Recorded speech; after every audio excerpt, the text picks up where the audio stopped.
kita yang dahsyat dan luar biasa. Kita bersyukur buat segala anugerah Tuhan, saudaraku, yang Tuhan limpahkan dalam kehidupan setiap kita pagi ini. Hari ini kita ada di minggu pertama, bahkan di hari pertama di bulan Desember, bulan yang penuh dengan anugerah, dengan kasih Tuhan yang luar biasa. Mari sama-sama pagi hari ini kita mau bawa ucapan syukur kita di hadapan Tuhan, saudaraku, karena kita tahu hanya karena kebaikan Tuhan, hanya karena anugerah Tuhan kita boleh ada sampai hari ini. Bahkan kita ada di bulan terakhir di tahun 2024. Percayalah bahwa kita akan mengakhiri tahun ini dalam mujizat anugerah kasih Tuhan yang luar biasa. Mari sekali lagi beri salam pada kanan kiri kita. Tuhan Yesus memberkatimu. Haleluya. Biarlah kita boleh mengakhiri tahun ini dalam berkat penyertaan Tuhan yang luar biasa. Ya, mari kekasih Tuhan, sebelum kita nikmati hadirat Tuhan lebih lagi pagi ini, saya ajak jemaat Tuhan untuk kita membaca firman Tuhan di dalam Mazmur pasal yang ke-100. Saya tunggu Bapak Ibu Saudara ya untuk membuka Alkitabnya. Saya selalu berharap jemaat datang ke gereja bawa Alkitab, saudaraku ya. Tetapi kalau hari ini belum membawa, bisa dibuka Alkitab. Ya, Alkitab bukan Alkitab ya. Ya, jadi bisa dibuka tabnya, HP-nya ya. Dan di situ ada Alkitab ya. Jadi jangan sampai kekasih Tuhan sudah gak bawa Alkitab, tapi bawa HP, HP-nya gak ada Alkitabnya lagi ya. Jangan, saudaraku ya. Jadi di situ bisa berguna ketika Bapak Ibu Saudara bepergian keluar kota ya. Jadi HP ini ada Alkitabnya. Jadi di situ ketika ada waktu ya, saudara bisa baca gitu ya. Mungkin kalau pergi jalan-jalan kan kemungkinan ya nggak bawa Alkitab gitu kan. Nah, jadi sekalipun pagi ini juga ya nggak bawa Alkitab, oke, pasti saya yakin di HP Bapak Ibu Saudara ada Alkitabnya ya. Oke, kita tunggu sampai juga bersiji ya. Nanti kita akan baca dulu kekasih Tuhan ya. Yuk, sudah dapatkan semua ya? Sudah dapatkan Mazmur 100? Katakan amin. Tepuk tangan buat Tuhan kita. Haleluya. Yuk, sama-sama ya, hitungan ketiga. Mulai dari judul firman Tuhan. Apa di situ kekasih Tuhan? Pujilah Allah dalam bairnya. Itu yang harus kita lakukan. Dan pagi ini kita akan lakukan dengan segenap hati kita. Ya, 1, 2, 3. Pujilah Allah dalam baitnya. Mazmur untuk korban syukur. Bersorak-soraklah bagi Tuhan, hai seluruh bumi. Beribadahlah kepada Tuhan dengan sukacita. Datanglah ke hadapannya dengan sorak-sorai. Ketahuilah bahwa Tuhanlah Allah.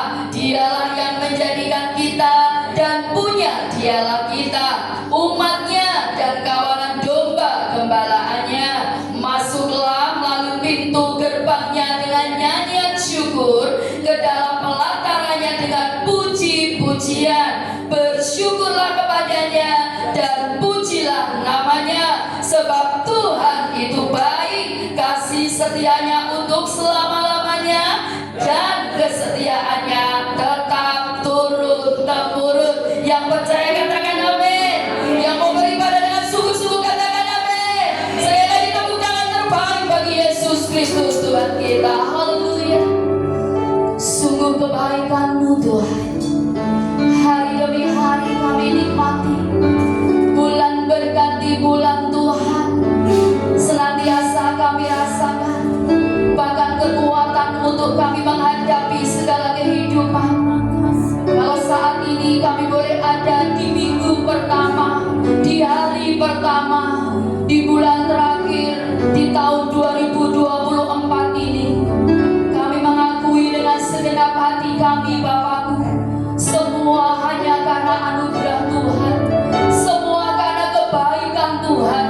Seperti firman-Mu yang kami baca pagi hari ini, sebab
hidup kami, yang senantiasa kami tinggikan, kami muliakan, kami agungkan, kami cintai sampai selama-lamanya ya Tuhanku. Terima kasih ya Bapa buat penyertaan-Mu, terima kasih buat anugerah-Mu.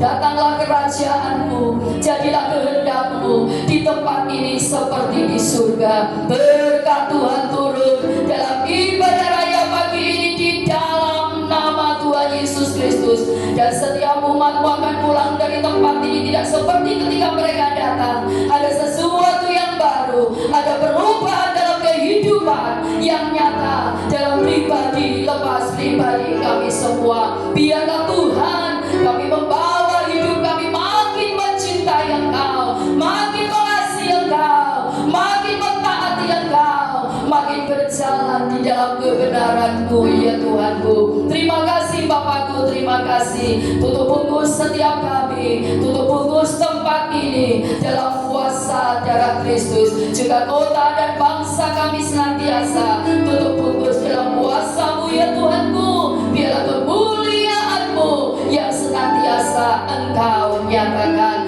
Terima kasih Bapa, terima kasih. Terpujilah nama-Mu, terpuji kebesaran-Mu. Segala kemuliaan, hormat, syukur kami tetap persembahkan hanya bagi Yesus Kristus Tuhan dan Juru Selamat dalam hidup setiap kami. Di dalam nama Tuhan Yesus Kristus yang siap memuji, memberi yang terbaik dan membawa syukur di hadapan Tuhan lebih lagi. Bersama-sama kita katakan amin. Haleluya.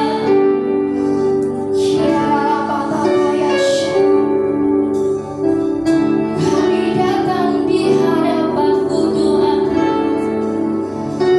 kami sujud di hadapan-Mu, kami bawa pujian kami bawa sembah kami. Berdaulatlah Engkau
pribadi umat-Mu. Ingatkan setiap kami akan cinta kasih-Mu yang luar biasa. Ingatkan setiap umat-Mu senantiasa dengan anugerah-Mu yang besar, sehingga itu boleh membawa umat-Mu di tempat ini lebih bersyukur dan bersyukur kepadamu, membawa umat-Mu makin lebih lagi rindu ya Tuhan untuk melakukan sesuatu bagi kemuliaan nama-Mu Yesus. Mari Roh Kudus nyalakan api yang mulai pudar, bahkan nyalakan api yang mulai padam ya Tuhan. Biarlah cinta kasih yang mula-mula melanda setiap pribadi lepas pribadi umat-Mu lebih lagi di tempat ini. Hati yang lebih lagi mengasihi-Mu, lebih mencintai-Mu Tuhan. Engkau Bapa yang baik, Engkau Bapa yang mengasihi kami.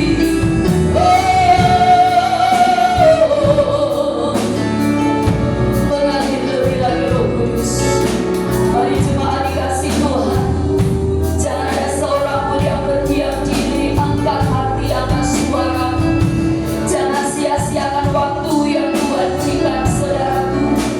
Mari sembah Dia, sembah Dia, sembah Yesus yang sudah menyelamatkan hidupmu. Sembah Dia.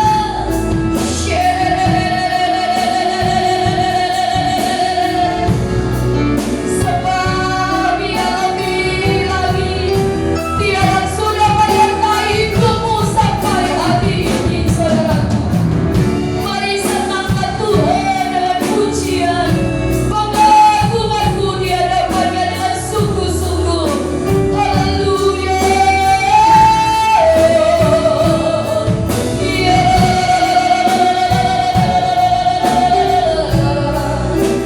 Mari kekasih Tuhan tetap dalam hadirat Allah.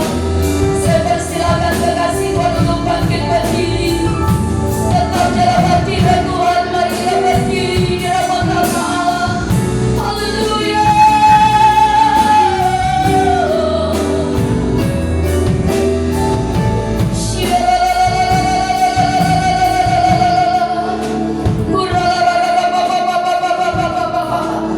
Bangkitkan roh kami di dalam-Mu ya Tuhan. Tawar roh kami dalam roh-Mu ya Tuhan. Mari umat Tuhan yang sudah dengar bahasa roh, bersama-sama mari kita berkata-kata dalam bahasa roh. Biarlah kebangkitan roh terjadi dalam kehidupan-Mu, dan Roh Kudus makin berkarya lebih lagi dalam hidupmu saudaraku. Sebab tanpa Roh Kudus engkau tidak akan mampu untuk melewati kehidupan ini. Hanya Roh Kuduslah yang membuat engkau kuat dan bertahan menghadapi apapun. Hanya Roh Kudus yang membawa hidupmu masuk dalam kemuliaan Tuhan, menikmati setiap janji-janjinya.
kebaikan Tuhan. Coba angkat tangannya. Saya mau lihat betul-betul yang merasakan kebaikan Tuhan. Belum suruh turun, masih angkat tangan. Ya, kita mau akhiri tahun ini loh saudara. Ya, kita bisa lewati tahun 2024 itu karena kekuatan kita atau karena kebaikan Tuhan? Karena kekuatan kita atau karena kekuatan Tuhan? Lagi, tangannya kan belum turun. Iya, oke. Saya mau absen satu persatu. Ya, saya pengen tahu, jangan-jangan ada yang enggak angkat tangan ya melalui tahun ini. Oh enggak kok Bu, aku dengan kekuatanku makanya bisa sampai Desember. Ya, hati-hati, Desember belum selesai ya. Makanya saya pengen lihat dari yang kecil sampai yang besar, yang HP-an taruh dulu. Kalau mau tahun ini alami kebaikan lebih lagi, angkat tanganmu tinggi-tinggi. Angkat tanganmu tinggi-tinggi. Angkat dua tanganmu yang mewakili tahun ini dalam kebaikan Tuhan lebih lagi. Yes, tepuk tangan bagi Tuhan kita. Haleluya. Sekali lagi kita akan serukan perkataan iman kita dengan sungguh-sungguh percaya dengan penuh iman. Itu terjadi, tergenapi dalam hidup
bersuka. Coba, ya, ini singernya mesti harus ketawanya lebih keras ini ya. Oke, saya tidak akan pernah berhenti untuk mengajak Bapak Ibu Saudara mengekspresikan sukacita dengan cara apa? Tertawa. Karena itu bukti kita bersukacita, kita selalu tertawa dalam kondisi apapun. Oke, hitungan ketiga sama-sama tertawa sepuasnya, sekeras-kerasnya. Percayalah bahwa kekuatan kuasa Tuhan makin dinyatakan. 1, 2, 3. Tuh kan? Ya, singernya perlu dihukum ya saudara. Ini belum ketawa ini ya, baru senyum simpul, senyum cantik gitu ya. Ya maklum singernya ini cari dalam hati bahwa memang feminin gitu ya. Oke ya, hitungan ketiga tertawa lagi ya, bersukacita. 1, 2, 3. Oke, walau sangat pusing, semua orang susah. Ngomong sama saudaranya, tetapi kamu tetap tertawa. Tetapi kamu kan tertawa.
hidupku. Sama-sama katakan, tetapi aku kan tetap bernyawa.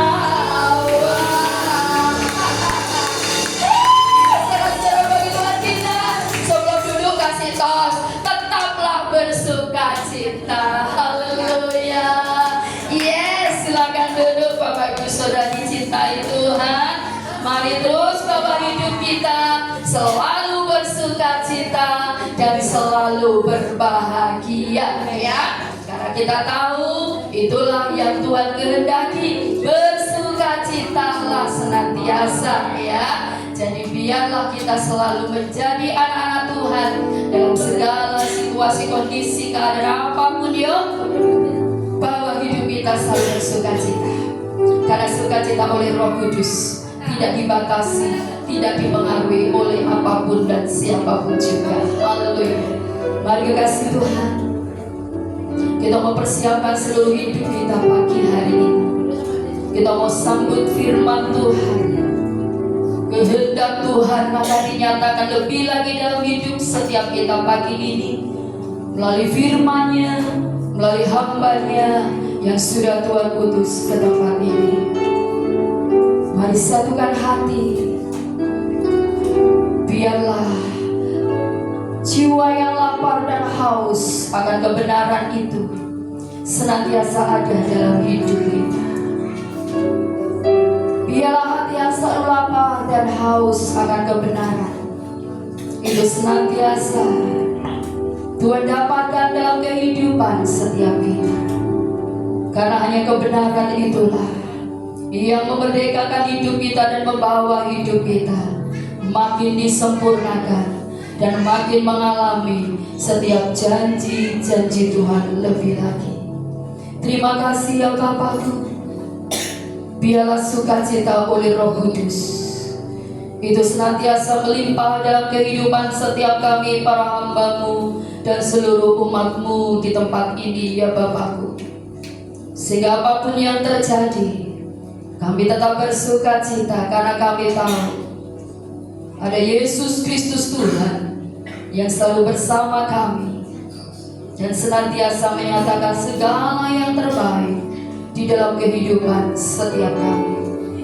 Mari Roh Kudus, biarlah pagi ini lanjutkan karya-Mu lebih lagi dalam pribadi lepas pribadi kami semua.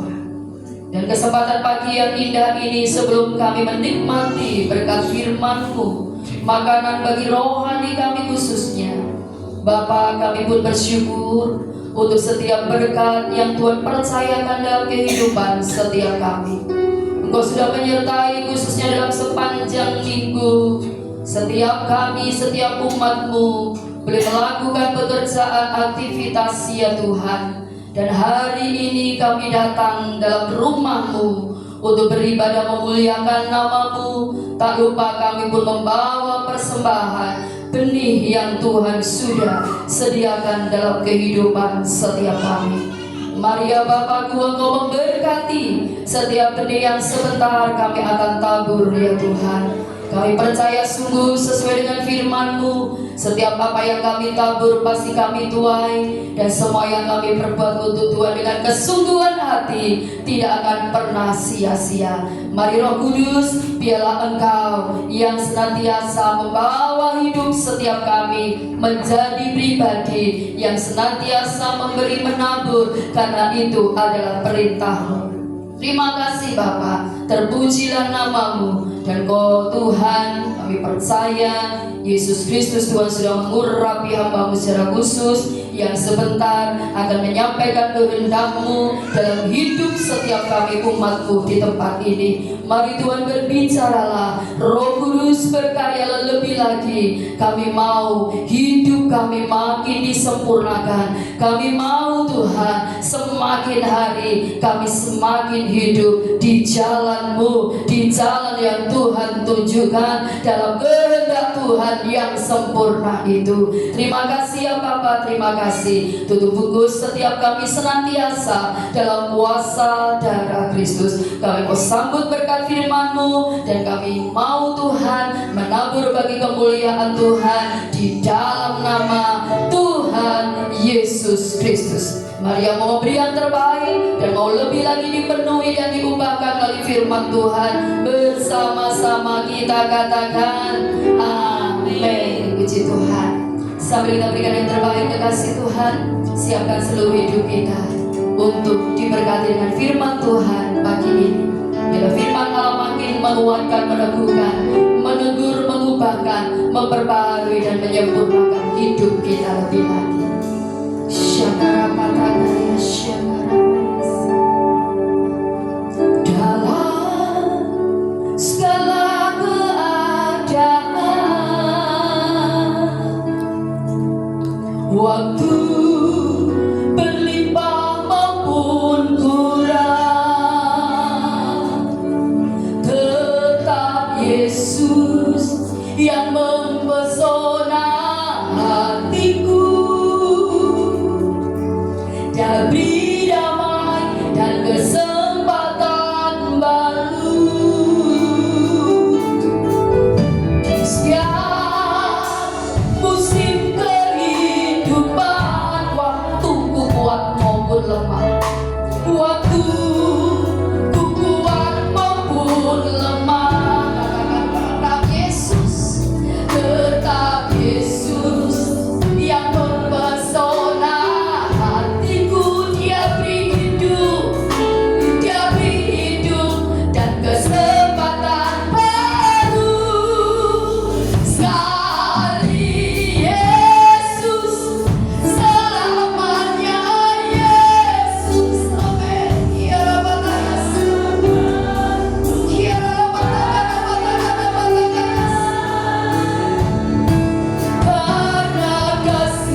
Sudah ketemu semua ya?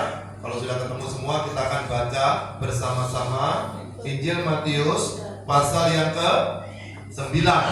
Sudah ketemu ayat pasal 9? Oke, yang muda-muda cepat sih. Yang oma-oma, opa, ma, sudah ketemu? Oke. Jadi Injil Matius pasal 9, perhatikan baik-baik ayat pertama sampai yang ke-8. Oh belum, masih no sinyal. Kamu kayaknya beli sinyal di depan situ supaya sinyalnya ada kan? Dia ada di depan itu, sudah dijual. Nah, sekarang kita akan baca sama-sama ya. Ayat pertama sampai ayat yang ke-8. 2, 3. Sesudah itu naiklah Yesus ke dalam perahu, lalu menyeberang. Kemudian sampailah ia ke kotanya sendiri. 2. Maka dibawa orang-orang padanya seorang lumpuh yang dari tempat tidurnya. Ketika Yesus melihat iman mereka, berkatalah ia kepada orang lumpuh itu, percayalah hai anakku, dosamu sudah diampuni. 3. Maka berkatalah beberapa orang yang berat dalam hatinya, ia mengucap Allah. Tetapi Yesus mengetahui pikiran mereka, lalu berkata, mengapa kamu memikirkan hal-hal yang jahat di dalam hatimu? Maka lebih mudah mengatakan dosa kamu sudah diampuni, atau mengatakan bangunlah dan berjalanlah. Tetapi supaya kamu tahu bahwa di dunia ini Anak Manusia berkuasa mengampuni dosa. Lalu berkata ia kepada orang lumpuh itu, bangunlah, angkatlah tempat tidurmu dan pulanglah ke rumahmu.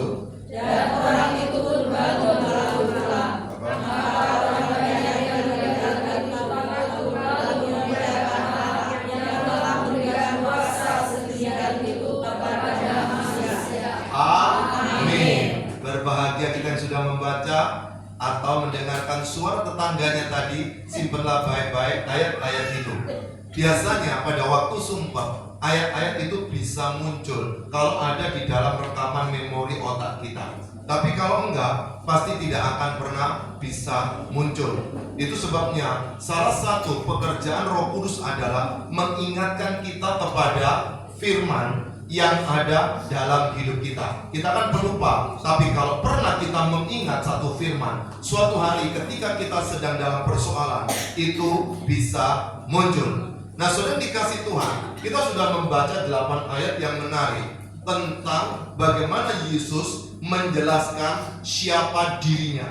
Seringkali orang ketika membaca, khususnya Injil-Injil, yang dipikir adalah tentang mujizat-mujizat yang dilakukan Yesus. Itu tidak salah, tetapi sesungguhnya pada waktu Yesus di muka bumi ini, tujuan utamanya bukan mencelitkan orang buta. Tujuan utamanya bukan membuat orang tuli bisa mendengar. Tujuan utamanya bukan membuat orang bisu bisa bicara. Tujuannya bukan membuat orang lumpuh bisa berjalan. Tapi tujuan Yesus ke dalam dunia ini ingin menyelesaikan persoalan-persoalan, yaitu khususnya pada waktu kita meninggalkan dunia ini, apakah kita akan kembali ke surga atau tidak. Itu sebabnya saudara yang dikasih Tuhan, di muka bumi ini banyak tokoh-tokoh pemimpin agama itu sangat pandai bicara tentang Yesus. Kalau nggak percaya nanti buka aja di video-video, banyak sekali suka menceritakan tentang Yesus.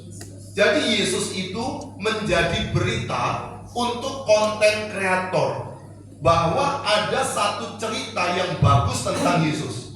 Coba perhatikan kalau nggak percaya video-video yang begitu laris, yang suka mengatakan Yesus disalib di gantungan, jemuran, atau Yesus tidak pernah mati, atau berkata bahwa Yesus itu diganti oleh orang lain, atau yang berkata bahwa Yesus kawin dengan Maria Magdalena dan tinggal di India. Itu seringkali menjadi tempat di mana orang-orang sedang ingin merendahkan Yesus.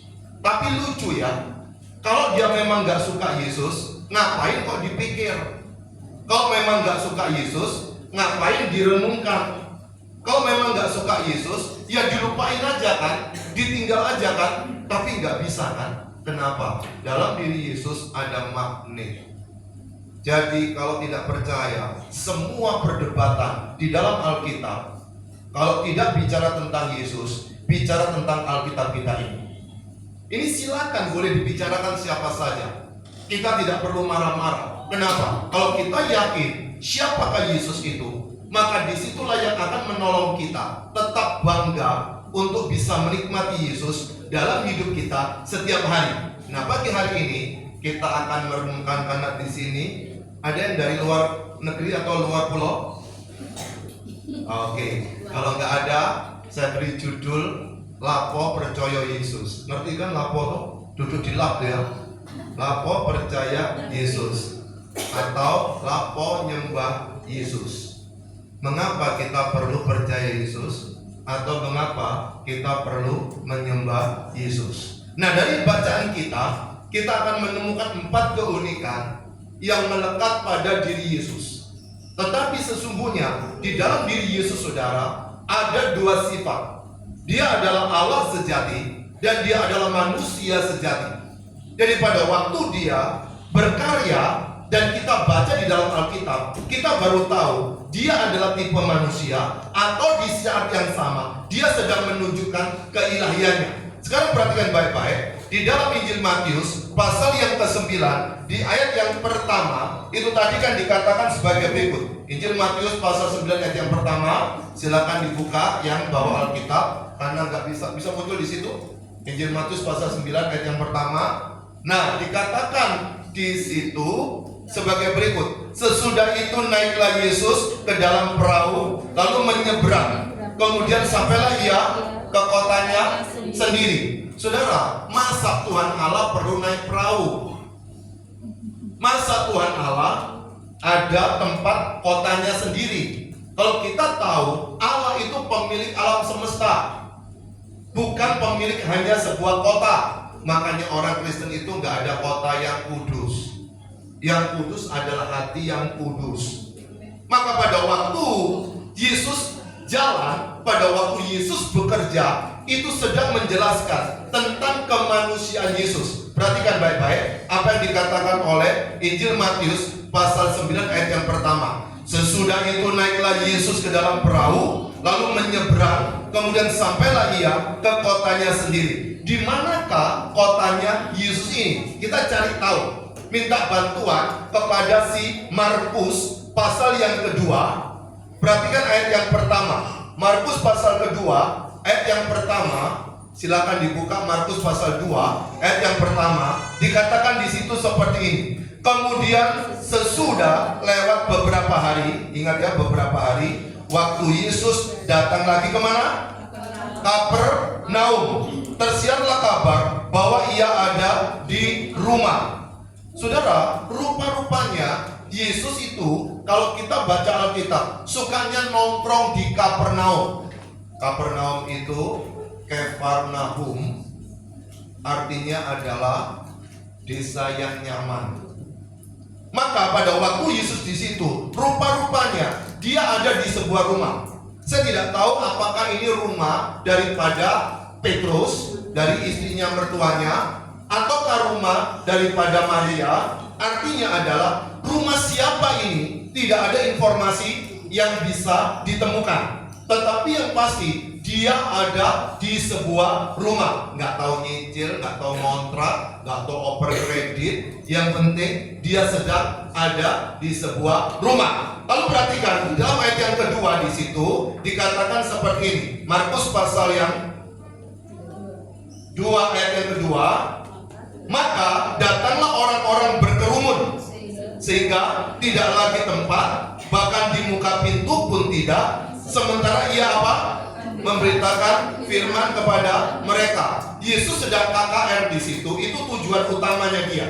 Yesus sedang memberitakan firman, memberitakan kerajaan Allah. Bayangkan, sampai depan rumah pun itu padat dan penuh. Gak bisa orang bisa masuk lagi, terlalu padatnya. Pertanyaannya adalah, siapakah yang dimaksud dengan orang-orang tadi? Dikatakan di situ maka datanglah orang-orang berkerumun. Siapakah orang-orang ini? Kita cari informasi kepada Injil Lukas pasal yang kelima. Injil Lukas pasal yang kelima, ayat yang ke-17. Di situ ada data, di situ ada informasi. Siapakah mereka ini? Lukas pasal yang kelima, ayat yang ke-17 berkata sebagai berikut. Pada suatu hari ketika Yesus mengajar, ada apa? Beberapa orang Farisi dan ahli Taurat duduk mendengarkannya. Rupa-rupanya pada waktu Yesus sedang memberitakan firman itu, ternyata ada di antara yang hadir ada ahli Taurat dan orang-orang Farisi. Mereka kan gak suka sama Yesus, tapi tetap ingin mendengarkan apa yang Yesus sedang ajarkan.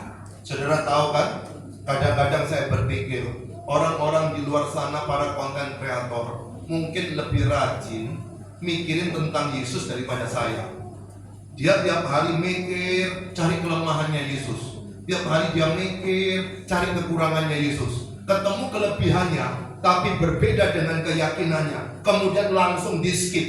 Nggak bisa, dia tetap adalah manusia biasa. Jadi semua orang di muka bumi ini, saudara tahu, ketika memikirkan Yesus, biasa dipikir dia seorang nabi, dia seorang rasul, dia seorang utusan, atau dia seorang yang berhikmat, orang yang bijaksana. Bukan cuma orang-orang di luar gereja suka berpikir seperti itu. Tetapi kalau saudara perhatikan video-video, bahkan para pendeta gereja besar pun kadang juga berkata, Yesus bukan Tuhan, Yesus bukan juru selamat.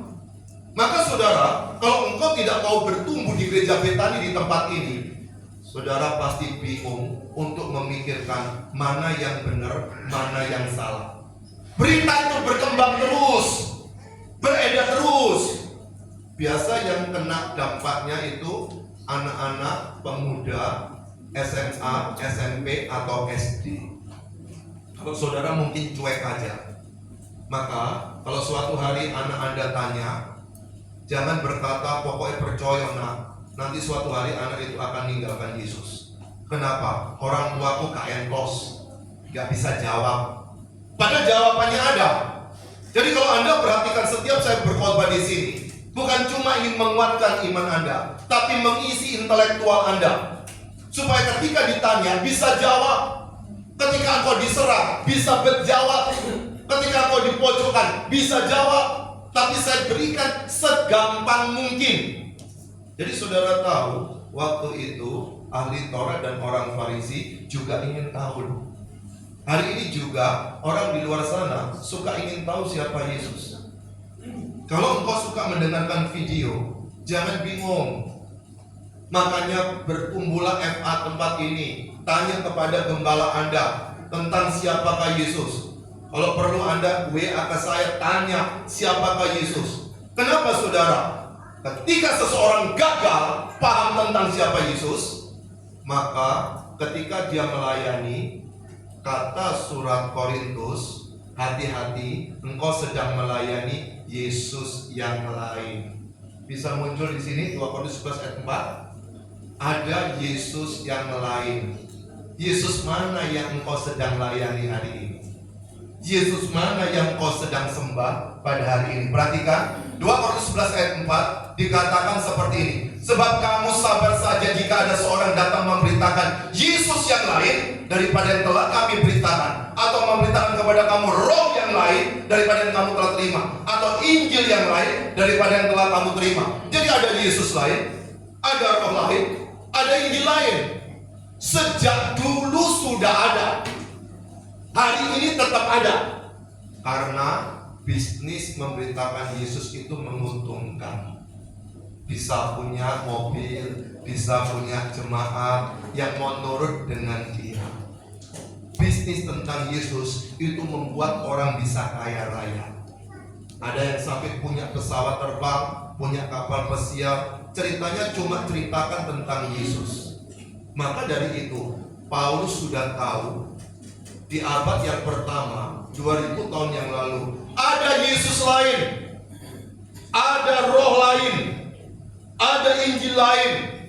Maka itu saudara, pada waktu engkau mendengarkan berita tentang Yesus, cepat dicari tahu Yesus yang mana. Apakah betul Yesus yang ada di dalam Alkitab? Lalu perhatikan di dalam Injil Lukas tadi itu saudara, pasal yang kelima ayat yang ke-17 tetap di situ dikatakan bagian selanjutnya. Lukas 5 ayat 17, mereka datang dari semua desa di Galilea. Jadi orang-orang ini datang di Galilea, dari Galilea. Galilea itu adalah di utaranya Israel. Yang sekarang saudara tahu Israel sedang menyerang Hizbullah. Karena Hizbullah itu yang ada di daerah Lebanon, dekat sekali dengan Galilea. Itu ingin menguasai Galilea, bisa dirudal dari tempat itu. Jadi pada waktu kemarin saat begitu ramainya peperangan, orang tidak bisa naik ke atas Gunung Hermon. Itu dekat sekali di utara.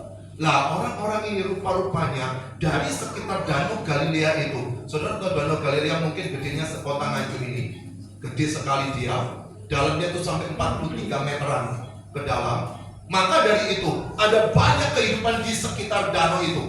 Maka pada waktu Yesus saja mereka geruduk kumpul. Tetapi ternyata ada cerita di situ. Mereka datang dari semua desa di Galilea dan Yudea dan dari Yerusalem. Berarti Yudea dan Yerusalem itu jaraknya kalau mau jalan kaki, ketika saudara buka Google Map, kira-kira 2 hari 2 malam. Kalau nggak percaya coba jalan aja. Itu dari bawah Yudea dan Yerusalem sampai ke Galilea. Itu perjalanan yang jauh. Tapi saya tidak tahu orang Farisi dan ahli Taurat ini apakah mereka sudah menetap pindah rumah di daerah Galilea. Tetapi ternyata juga diberitakan ada yang dari Yudea, ada yang dari Yerusalem. Berarti saudara tahu di mana Yesus ada, seperti ada gula, ada semut. Hari ini juga saudara tahu, hampir semua orang suka memikirkan tentang Yesus. Tapi Yesus yang mana? Itu yang jadi persoalannya. Lalu saudara, di dalam Lukas pasal 5 ayat yang ke-18 dikatakan di situ, lalu datanglah beberapa orang yang mengusung seorang lumpuh di atas tempat tidurnya. Berapa orang ini kita cari tahu kepada si Markus. Markus pasal 2, perhatikan ayat yang kedua. Di situ dikatakan sebagai berikut. Ada beberapa orang datang membawa kepadanya. Markus pasal 2 ayat yang ketiga ya. Ada beberapa orang yang datang kepada Yesus. Seorang lumpuh digotong oleh 4 orang. Ada informasi dari Markus, ada seorang lumpuh, ada 4 yang gotong. Berarti ada 5 orang yang sedang dibawa kepada Yesus. Lalu perhatikan di ayat yang keempatnya, tetapi mereka tidak dapat membawanya kepadanya karena orang banyak itu. Lalu mereka membuka atap yang di atasnya. Sesudah terbuka mereka menurunkan tilam, tempat orang lumpuh itu terbalik. Jadi saudara, mana ada KKR saking terlalu penuhnya jebol genteng. Dan ini yang terjadi, jebol atapnya rumah. Meskipun atap rumah di sana kalau engkau suka nonton di TV itu modelnya kotak, itu dari tanah liat atau lempung atau lumpur. Lalu dibuat pakai kayak besinya dulu tuh pakai kayu-kayu. Jadi dipres ini, jadi jebolnya gampang. Namun bukan masalah jebolnya. Berarti harus minta izin kan? Nggak tahu minta izin RT RW atau rumahnya siapa. Yang pasti harus bawa orang naik ke atas dan nurunkan dia ke bawah. Nah, kita kembali lagi kepada inti utamanya. Tadi ceritanya. Sekarang perhatikan kembali kepada Injil Matius pasal yang ke-9.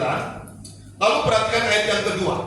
Ada 4 keunikan yang kita bisa dapatkan dari cerita Injil Matius pasal yang ke-9 ini. Ayat pertama sampai yang ke-8. Perhatikan ayat yang kedua sebagai berikut. Ayat yang kedua, maka dibawa orang, Injil Matius 9 ayat yang kedua, maka dibawa oranglah kepadanya seorang lumpuh, dijelaskan di situ, yang terbaring di tempat tidurnya. Tetapi masalahnya begini, ketika Yesus melihat iman mereka. Perhatikan, iman siapa? Mereka. Mereka itu kan bukan cuma satu, lebih daripada satu. Karena mereka itu kata ganti orang, ingat pada bahasa Indonesia, kata ganti orang ketiga jamak, bukan tunggal. Nah pertanyaannya, siapa mereka itu? 1 orang lumpuh, atau 4 orang yang gotong, atau lima orang ini? 5 orang. Berarti yang pertama, saudara, pada waktu ada orang berkata, "Lapo paniku percaya Yesus." Anda bilang, karena Yesus bisa melihat iman. Perhatikan baik-baik, dikatakan di dalam Matius pasal 9 ayat yang kedua, sangat menarik sekali. Ketika Yesus melihat iman mereka. Siapa orang yang bisa lihat iman? Kecuali Allah yang Maha Kuasa. Apa itu artinya orang beriman? Artinya orang yang bergantung kepada apa yang Tuhan ingin kerjakan. Itu disebut orang beriman. Apa lawannya orang beriman? Lawannya adalah gampang khawatir, gampang takut, gampang cemas. Itu tanda orang tidak beriman. Jadi pada waktu, perhatikan tangan saya, khawatirnya naik, berimannya turun. Pada waktu berimannya naik, ketakutannya turun. Jadi saudara tahu, Yesus bisa lihat iman kita masing-masing. Tapi perhatikan di situ, karena Yesus itu Allah dan dikatakan Yesus bisa melihat iman mereka. Berarti pertanyaannya, karena dia Allah, apakah Yesus melihat iman pada waktu ketemu 5 orang itu, atau sebelumnya dia sudah tahu? Halo?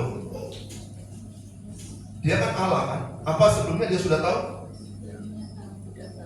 Tidak tahu, karena dia bukan Allah. Sudah tahu kan? Berarti sebelumnya itu digotong kepada Yesus. Yesus sudah tahu ada orang yang akan datang kepada dia, bukan? Karena apa? Yesus adalah Allah. Sekarang coba bayangkan, bagi orang Yahudi, orang kalau lumpuh itu dianggap orang berdosa. Orang buta, orang berdosa. Kusta, orang berdosa. Ini sekarang orang lumpuh.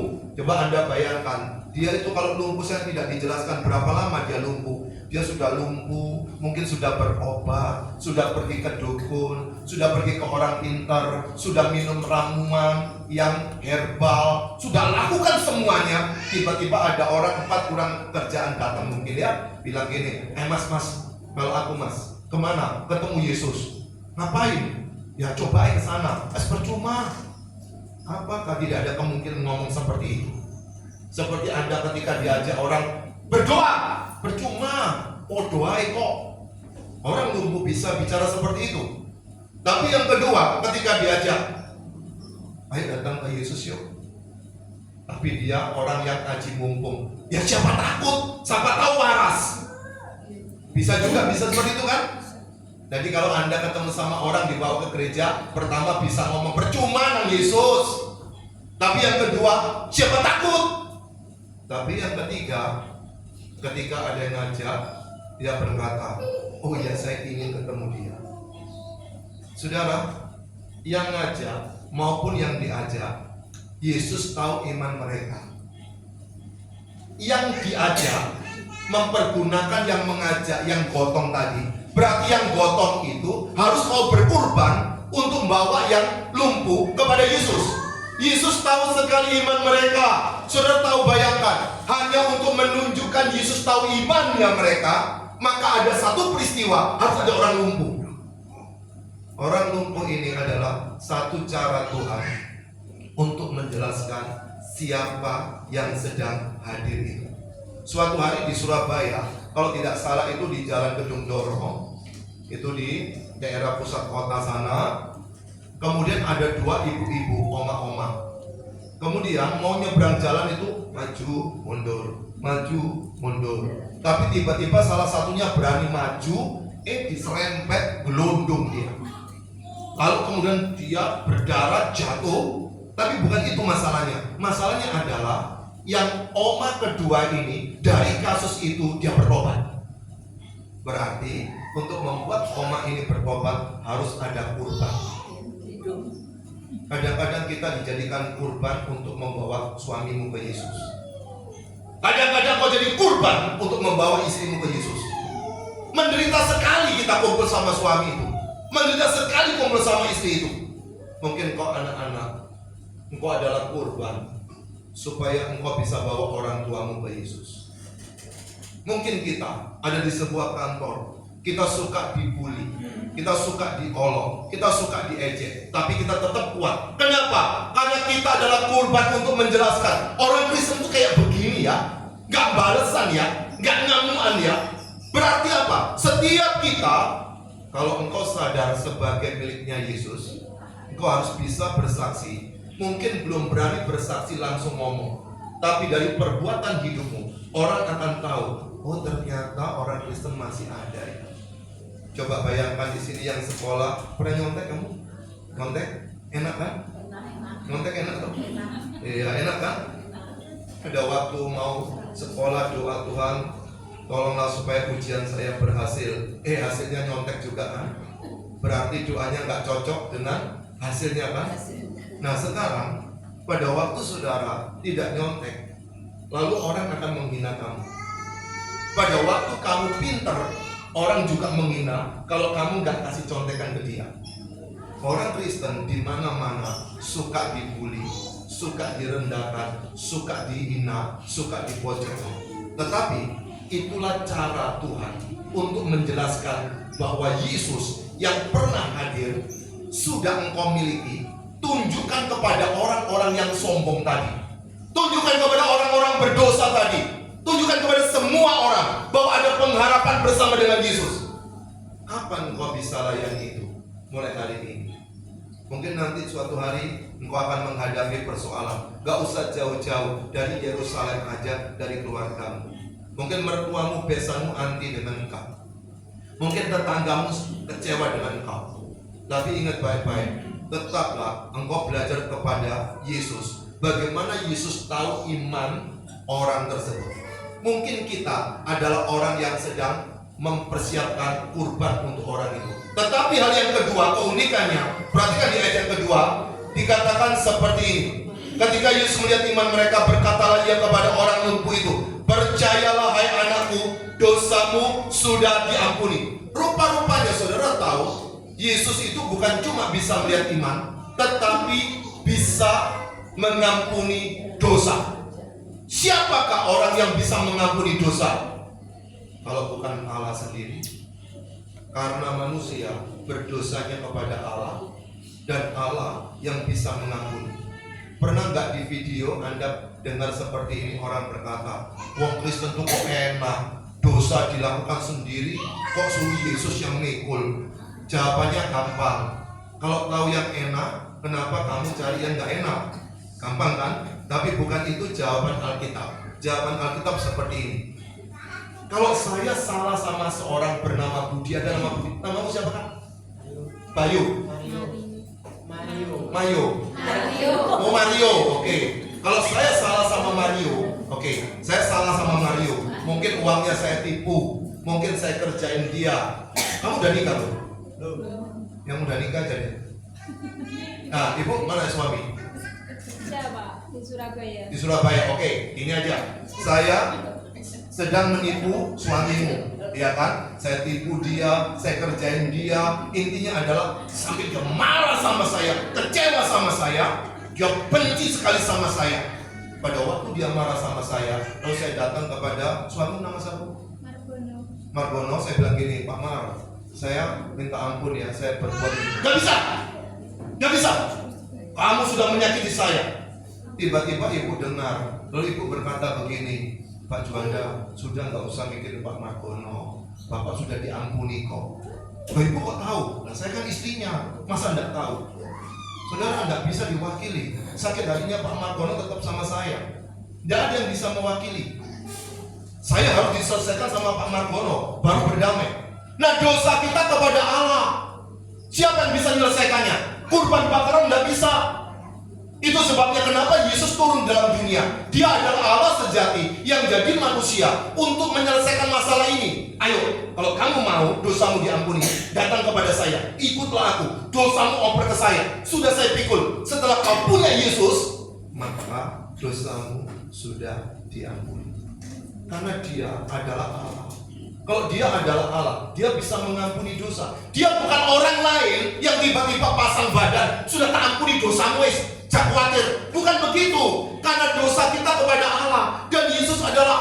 Maka pada waktu Yesus mencintai kita, dia akan berkorban untuk menolong kita.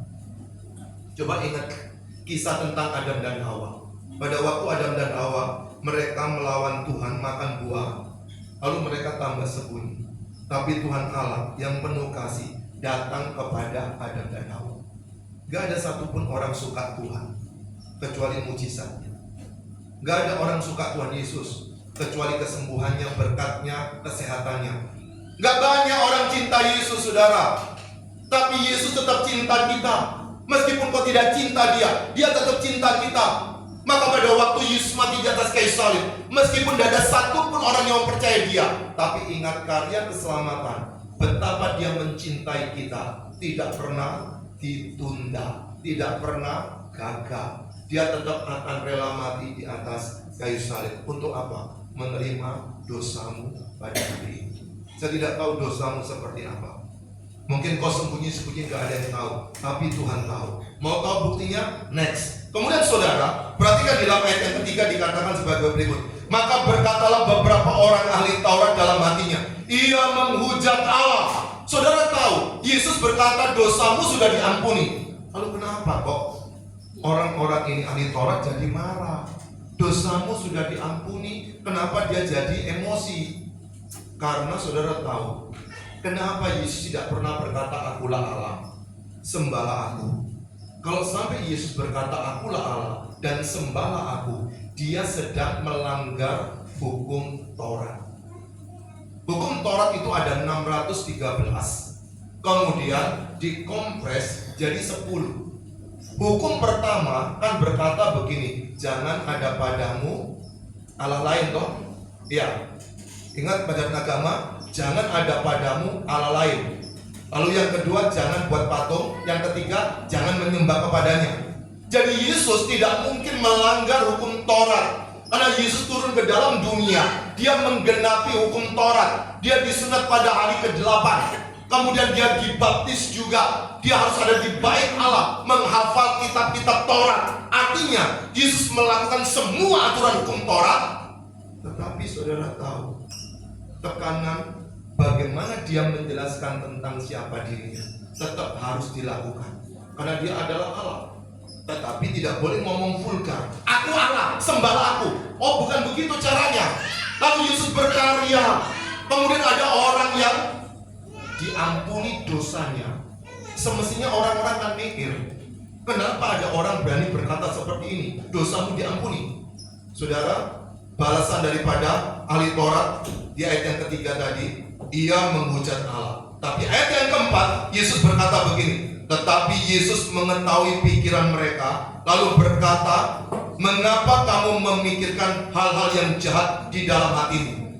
Saudara, yang ketiga, Yesus bukan cuma bisa melihat iman, bukan cuma bisa mengampuni dosa, bukan itu saja, tetapi Yesus bisa mengetahui isi pikiran kita dan melihat hati seseorang. Ayat yang keempatnya terus ke bawah. Tapi Yesus bisa melihat hati seseorang. Jadi saudara, kalau hari ini kau pelayanan, motivasimu seperti apa, Yesus tahu kok. Jadi kalau hari ini kau datang kasih uangmu untuk pekerjaan Tuhan, Yesus tahu tujuannya apa. Dia tahu pikiran kita, dia tahu isi hati kita. Gak ada tersembunyi di hadapan Tuhan. Maka pada waktu engkau hari ini berteriak, Tuhan, aku gak kuat Tuhan menghadapi hidup ini, Tuhan tahu, oh kamu lebay kok, cengeng, masih kuat kok, tapi pura-pura gak kuat. Dia tahu sekali. Makanya jangan bersandiwara dengan Yesus. Lakukan bagian Anda, dan dia tahu apa yang perlu dia lakukan. Saudara tahu seorang bernama Abraham. Pada waktu dia bawa anak Ishak ke atas, anaknya tanya, Pak, mana kambingnya? Kenapa ada kayunya, ada apinya? Kambingnya mana? Abraham cuma bilang, ya nanti Tuhan menyediakan. Jalan sampai di atas, gak ada. Saudara tahu apa yang terjadi? Si Isa itu mungkin gedenya sudah kayak remaja-remaja begini, karena dia sudah bisa pikul kayu-kayu tadi. Kemudian sudah ditaruh di tempat untuk dimana dia dipotong. Pada waktu sudah mau potong, disitulah Tuhan berkata, stop. Berarti apa? Tuhan tahu isi hati daripada Abraham. Ini pasti disembelih beneran nih, kalau nggak ngomong stop. Jadi Tuhan tahu loh, hari ini kau sedang gelisah apa? Jangan main-main sama Tuhan. Semakin kau cinta Tuhan, tetap lakukan bagian kita, Dia akan melakukan bagiannya. Kemudian saudara, apa yang dikatakan selanjutnya? Seperti ini. Manakah lebih mudah ayat yang kelima mengatakan dosamu sudah diampuni, atau mengatakan bangunlah dan berjalanlah? Ayat yang keenam, tetapi supaya kamu tahu bahwa di dunia ini anak manusia berkuasa mengampuni dosa. Lalu berkatalah ia kepada orang lumpuh itu, bangunlah, angkatlah tempat tidurmu dan pulanglah ke rumahmu. Ayat yang ketujuh, dan orang itu pun bangun lalu pulang. Yang keempat, Yesus bisa buat mujizat, bisa menyembuhkan orang lumpuh. Sekarang pertanyaannya, kenapa mujizatnya paling bawah? Kenapa tidak di nomor atas? Karena setan juga bisa bikin mujizat. Orang sakti juga bisa bikin kesembuhan. Dukun-dukun bisa juga membuat terobosan-terobosan. Barusan ini ada seseorang di Surabaya yang sudah sekarat luar biasa. Sudah dibawa ke rumah sakit yang mahal di Surabaya. Kemudian dia ikut kuliah saya. Dia tunjukkan, saya lagi di rumah sakit. Kankernya sudah di seluruh badan semua. Singkat cerita, suatu hari dia berkata begini, Pak, badanku jadi enak, Pak. Dia ketemu seseorang. Kemudian orang itu yang memulihkan orang itu tadi. Lalu istri saya berkata begitu, hati-hati loh Pak. Selain Yesus, berarti ada ilmu lain yang ada pada orang itu. Sembuh-sembuh saudara. Divonis dokter tidak bisa, sudah sekarat dia. Berarti apa? Di luar Yesus ada mujizat. Di luar Yesus ada kesembuhan. Makanya ditaruh paling bawah. Tapi di atasnya Yesus bisa lihat pikiran. Yesus bisa lihat hati. Loh, bukan cuma Yesus yang bisa. Orang yang suka main telepati, yang suka hipnotis, itu bisa tahu pikiran Anda, bisa tahu isi hati Anda. Tetapi saudara, naik ke atas, Yesus bisa mengampuni. Gak ada satupun yang bisa. Naik ke atas, Yesus bisa melihat iman. Gak ada satupun yang bisa lakukan kecuali Dia Allah. Makanya kalau kita lihat bagian ini, dari penting sampai yang biasa, dari yang supranatural sampai yang natural, dari yang rohani sampai yang duniawi. Berarti apa? Mujizat itu tidak terlalu penting bagi Yesus. Karena yang lebih penting adalah dosamu diampuni. Yang lebih penting bagaimana imanmu bertumbuh. Pada waktu kita punya dua hal ini, jadi orang itu boleh sakit, dia tidak ada persoalan yang menakutkan bagi dia. Tuhan bisa menyembuhkan, bisa. Tetapi saudara perhatikan ayat yang terakhir, ayat yang ke-8 ini. Apa yang dikatakan di situ di ayat yang ke-8? Pakai bahasa homeless. Luar biasa ya. Itu kontennya homeless tadi, ada homeless kan? Nah, sekarang yang terakhir. Maka orang banyak yang melihat hal itu apa? Takut toh? Lalu memuliakan Allah yang telah memberikan kuasa sedemikian itu kepada siapa? Tetap ngomongnya manusia. Sudah ada 4 hal. Ngomongnya tetap manusia. Perhatikan baik-baik. Tetap manusia. Jadi hati-hati loh. Banyak orang suka baca Alkitab, suka doa, tapi dia tetap berkata Yesus cuma manusia. Makanya pada waktu terlambat kawin, dia menikah dengan orang yang bukan Kristen. Kenapa? Karena dia pikir, aku bisa mencintai orang lain daripada mencintai manusia namanya Yesus aja kok. Percuma ikut Yesus juga tidak kawin-kawin. Atau ada orang yang tiba-tiba cari kerjaan begitu sulitnya, kemudian dia harus pindah menjadi orang keyakinan lain. Kenapa? Karena manusia Yesus ini nggak bisa nolong saya kok. Saudara, jadi ketika orang melihat Yesus, itu ada 2 sifat yang ada pada dirinya. Dia Allah sejati dan dia manusia sejati. Kalau kita cuma lihat manusia sejati, engkau tidak akan tahan ikut Yesus ketika dalam tekanan berat. Tapi kalau engkau tahu dia adalah Allah sejati, maka engkau akan bisa mengerti kenapa harus beriman kepada dia. Tapi pada waktu engkau berkata Allah sejati, tapi kalau engkau berkata percuma masalahku tidak bisa selesai, kok berat sekali. Ingat, Yesus juga pernah mengalami penderitaan seperti kita.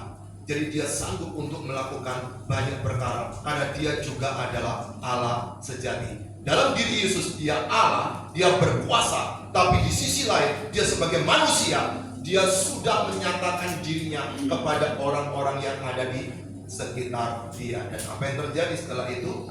Waktunya habis. Mari pakai berdiri ya. Iya sudah, daripada ditinggal tidur. Ya saya tahu Anda sedang ngantuk kan hari ini. Iya. Ada yang tidak ngantuk, yang lagi mikir, yang tidak mikir pasti tidur. Makanya orang banyak pikiran tuh susah tidur. Coba besok mikir utangnya belum lunas atau ditagih orang, nggak bisa tidur kan? Iya. Tapi kalau ayam duit akeh, sehat-sehat, ngantukan. Maka dari itu kadang-kadang sama Tuhan dikasih topik. Ini sudah selesai, percayalah akan muncul lagi yang beda. Oh iya, pasti muncul. Karena bagaimana membawa orang ke Yesus harus diguncang dia. Pada waktu itu orang sibuk, bagaimana dia perhatian sama Yesus, dikasih sakit, dia tinggal di rumah sakit, tinggal di rumah nggak bisa kerja. Tapi waktu di rumah dia masih sibuk kerja sama Tuhan yang baik itu disuruh opname dulu. Jadi orang kalau masuk rumah sakit itu kebaikan Tuhan. Bagaimana kau cari Tuhan kalau nggak dibuat seperti itu? Kalau masih ngokok dibawa ke ICU. Itu khusus untuk orang yang Tuhan cintai betul-betul. Harus sampai kena. Nggak bisa nggak kena. Makanya kalau engkau ngerti cara berpikir seperti ini, engkau seumur hidup tidak pernah dengar khotbah seperti ini. Kenapa? Semua menyenangkan dirimu, tapi kenapa ketika menghadapi persoalan jadi penakut, jadi cengeng? Tuhan itu baik. Mana baiknya opname di rumah sakit? Gara-gara opname itulah kebaikan Tuhan. Kalau engkau tidak diopnamekan di rumah sakit, tambah liar hidup kita, tambah jauh dari Tuhan. Jadi kalau hari ini kau sedang mengalami pergumulan persoalan hidupmu, datang ke Tuhan. Tuhan, kau sedang buat apa kepada aku? Apa yang sedang engkau atur untuk hidupku? Kalau engkau ngerti omongan saya hari ini, ketika engkau mengatakan aku mau mati ketemu Tuhan, nggak akan takut. Tapi kalau orang yang tidak percaya Yesus bicara tentang kematian, dia pasti berkata, coba ngomong. Saudara tahu, kematian itu adalah dharma wisata, perjalanan kita ke surga. Kenapa saudara meninggalkan anakmu pergi ke Eropa, pergi ke luar negeri? Kenapa kok nggak dilarang aja? Karena di sana dia berharap lebih baik hidupnya. Padahal belum tentu baik. Tapi kenapa pada waktu seseorang mau kembali ke Yesus, lalu engkau jadi ketakutan? Jangan-jangan kau tidak punya Yesus dalam hidupmu. Tapi seorang beragama Kristen betul, tapi belum punya Yesus. Tapi kalau orang sudah punya Yesus, dia kepingin lo kembali ke surga. Lo lalu bagaimana Pak, suami istri saya, anak-anak saya, itu anak-anak Tuhan. Ngapain dipikir? Selama hidup cintai suamimu, cintai istrimu. Tapi pada waktu nangis jangan nangis. Pada waktu dia meninggal dunia jangan nangis seperti orang tidak percaya. Selama hidup lakukan yang terbaik. Jadi Pak, kalau bisa temani suami di Surabaya. Nggak tahu cari cara gimana mengkos di sana. Karena masa-masa babil akan lewat. Saya menasihati orang, jangan menikah, suami Anda di mana, istri Anda di mana. Buat apa nikah? Setelah itu mati, nggak bisa nikmati apa-apa, nggak ada cerita di situ. Lebih baik datang ke sana, tinggal di kos-kosan, atau suami pindah ke tempat ini. Karena risiko beratnya, karena engkau tambah hubungannya jauh, nanti cemburunya hilang. Mau apa? Mau cemburu gimana lagi? Nggak bisa. Jadi kaku ininya. Demikian juga orang yang suka berbuat dosa. Dia tidak merasa dekat dengan Tuhan Yesus. Tapi Yesus cemburu terus. Kata Yakobus pasal 4, Allah itu cemburu kepada kita, tapi kita yang tidak cemburu. Sekarang tundukkan kepala dan berdoa. Ini saya rindu jadi khotbah penutup tahun Anda yang membuat hidupmu berubah. Katakan isi hatimu kepada Tuhan. Saya tidak tahu apa masalahmu. Yesus bisa lihat iman saudara hari ini.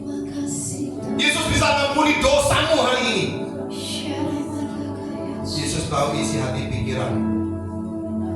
dan Yesus bisa menyembuhkan penyakit Anda. Kenapa khawatir? Kenapa takut? Kau punya Yesus.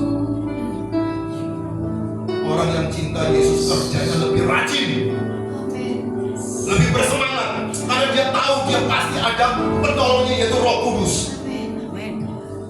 Saya tidak tahu hari ini masalah Anda seperti apa, tapi yang saya tahu, bukan kebetulan hari ini firman ini disampaikan.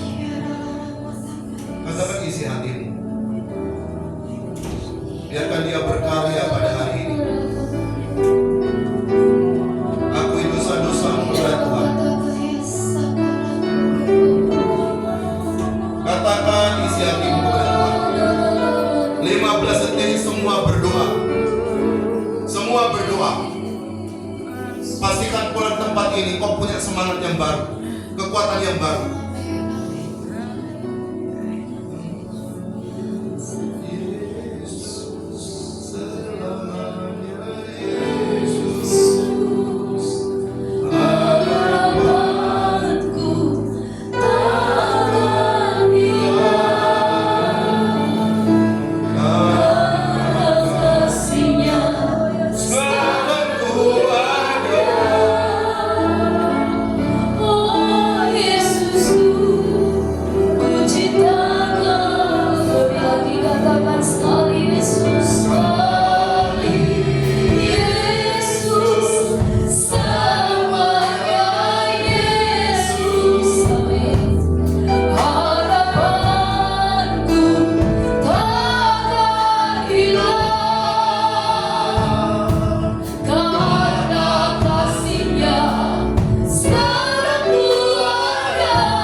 Dan kami mau berubah dari hidup kami, karena kami percaya Tuhan, setiap perubahan itu Tuhan yang akan membuat kami semakin dekat kepada.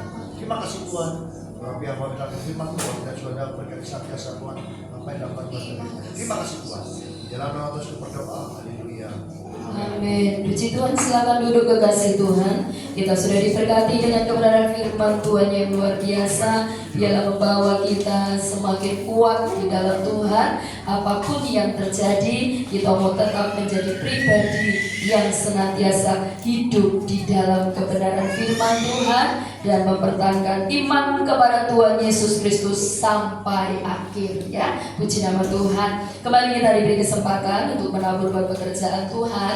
Sambil kita berikan yang terbaik, kita akan mendengarkan beberapa pengumuman pagi hari ini. Kepada petugas kami persilahkan. Pengumuman hari ini, hari Minggu tanggal 1 Desember 2024. Yang pertama, kami seluruh keluarga besar di Talinganjuk mengucapkan terima kasih kepada Bapak Pendeta Juanda yang sudah memberkati kami dengan kebenaran firman Tuhan pagi hari ini. Tuhan Yesus memberkati, Tuhan pakai lebih lagi bagi kemuliaan Tuhan, dan Tuhan selalu memberi kesehatan yang sempurna. Puji nama Tuhan. Saudaraku, untuk ibadah sepekan ya tetap berjalan. Saya mengingatkan untuk besok hari Senin jam 6 sore ada doa pelayan di tempat ini. Dilanjutkan di hari Selasa jam 11 siang ada doa puasa, dan di hari Rabu kita akan bertemu di dalam ibadah family altar, yaitu ibadah FA. Dan untuk minggu ini ya, ibadah FA bertempat di rumah Ibu Parmi, Desa Kecubung ya. Jadi cukup jauh ya saudara ya, sama kita healing ke desa ya. Jadi untuk besok hari Rabu sekali lagi ibadah FA bertempat di Ibu Parmi, Desa Kecubung ya, jam 18 atau jam 6 sore. Dan selanjutnya kekasih Tuhan, besok hari Kamis ibadah doa malam diliburkan karena kita menghadiri undangan perayaan Natal di Gereja Betani Ponorogo ya. Bagi Bapak Ibu Saudara yang mau mengikuti di dalam ibadah perayaan Natal ya di Gereja Betani Ponorogo, bisa kumpul di gereja paling lambat jam 2:30 sore, karena ibadah atau perayaan Natal dimulai jam 5 sore. Sekali lagi ya, besok hari Kamis tanggal 5 Desember ya. Puji nama Tuhan saudaraku. Dan selanjutnya kekasih Tuhan, saya akan sampaikan info Natal.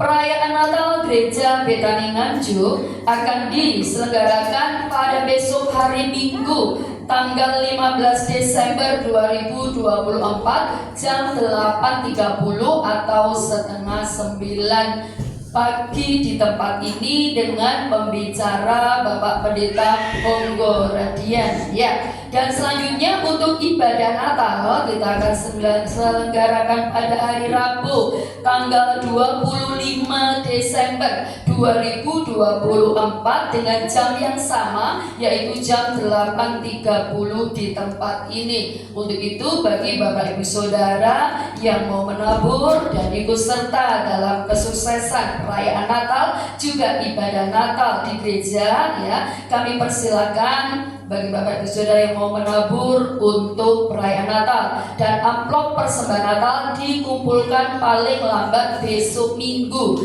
tanggal 8 Desember ya kekasih Tuhan, karena Natalan kita minggu ketiga, jadi kurang 2 minggu lagi ya. Puji Tuhan. Nah, selanjutnya nanti selesai ibadah ini ada persiapan atau latihan untuk perayaan Natal ya.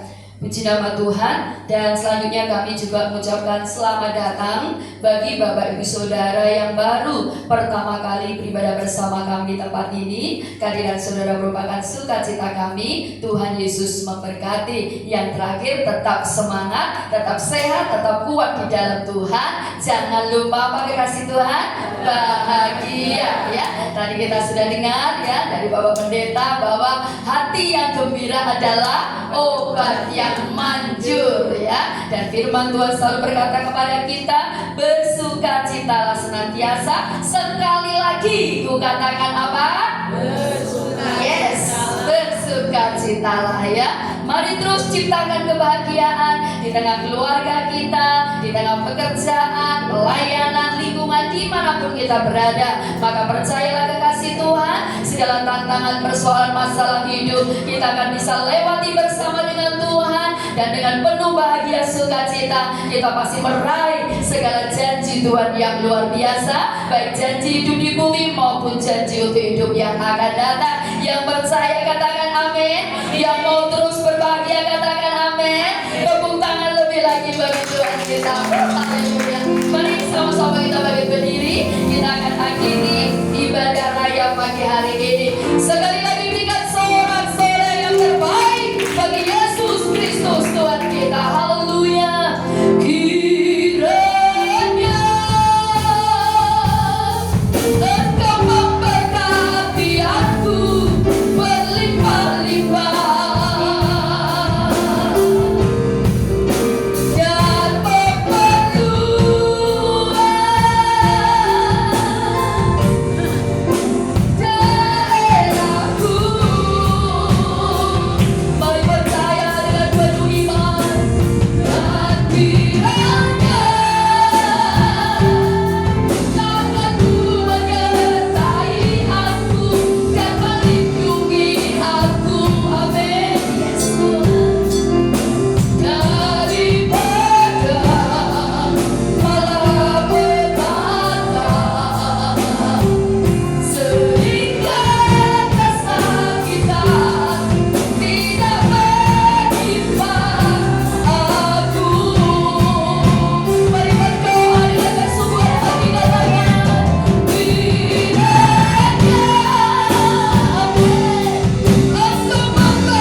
belajar akan firman. Karena kami tahu Tuhan, kami tidak punya kekuatan apapun juga hanya karena pertolongan Tuhan kami sanggup menghadapi kehidupan itu. Kami terus berharap dan percaya kepada Engkau. Karena kami percaya Tuhan pasti ada jalan keluar dalam setiap permasalahan kami. Kami mau Tuhan benar-benar Tuhan berbagi firman. Pimpin kami memberikan kebenaran dan dilanjutkan firman. Kami percaya Tuhan. Biarlah Tuhan itu kami berikan Tuhan nama dalam setiap dimanapun kami berada. Terima kasih Tuhan. Murabi hamba-Mu yang akan firman bagi dan suara kami percaya Tuhan. Kau berkati hamba-Mu senantiasa dalam kehidupannya, dalam keluarganya, pengembalaannya, dan dimanapun hamba-Mu Kau kirim menjadi berkat kepada nama-Mu. Berikan kekuatan yang baru senantiasa dan kami percaya Tuhan nama-Mu saja. Terima kasih Tuhan. Terima kasih berkat-berkat-Mu yang terberikan bagi setiap umat ini, sehingga kami semua diberikan apa yang terbaik yang kami berikan. Bukan Allah yang berutama pasti mengembalikan dengan berlipat kali-kalinya.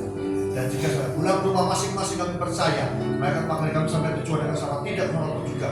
Benar-benar sempurna dalam kehidupan kami, rumah tangga kami, pekerjaan kami, bisnis kami, pendidikan kami, pelayanan kami, apapun yang kami berhasilkan.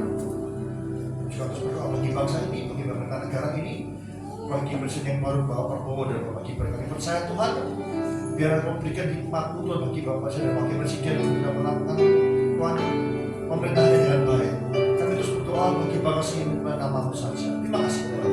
Terus kasih kita mengangkat dua tangan kita berikan dari Allah. Kita dapat sikap pada nama yang Allah, kita dapat sikap. Tuhan naikkan hamba-Mu untuk tak berkat bagi jemaat-Mu di tempat. Terima kasih kalau dengan berkat dari Allah Bapa. Dalam nama Tuhan Yesus Kristus dan Kudus bersama sampai selama-lamanya. Kau tidak menjadikan kepala, tidak turun tapi naik. Sama firman Tuhan dengan sungguh-sungguh. Siapapun yang percaya sedang bersama-sama berkata, Amin. Sama-sama.